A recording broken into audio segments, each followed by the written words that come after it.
Hello everyone, welcome to Here to Learn, and today we will discuss on the topic Buddhism and personal finance.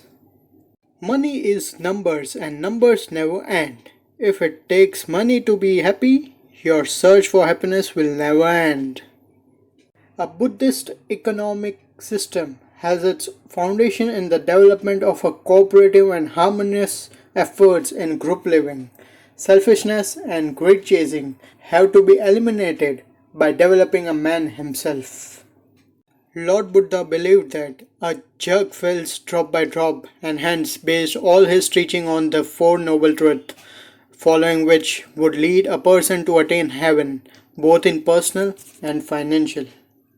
Here is how one can manage their personal finance and attain financial heaven through the teaching of Buddha.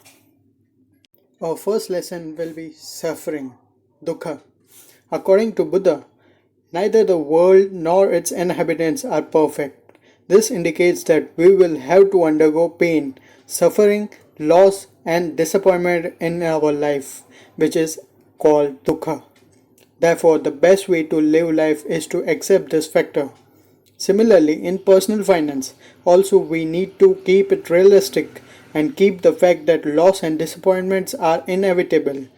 Personal finance is not an exact science, hence, how we tackle the loss and disappointment will determine our financial well being.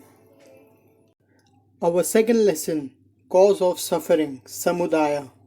If the first spoke of loss, the second point speaks of the cause of these losses, unquenched desire.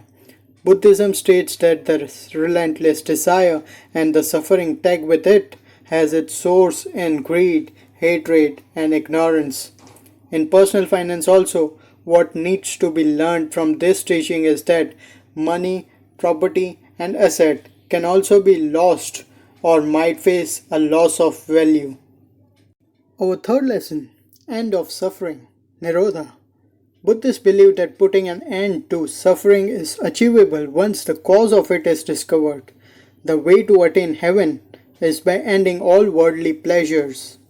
In terms of finance, we need to learn to limit our desire of the excess and instead utilize that unspent money to something more long lasting like savings, education, and so on. Our fourth lesson, part to the end of suffering, Magga. Lord Buddha stated an eightfold path that leads to heaven. These eight strategies of self improvement are divided into categories like wisdom, mental development, and ethical conduct. The steps towards self improvement have practical application in terms of personal finance as well.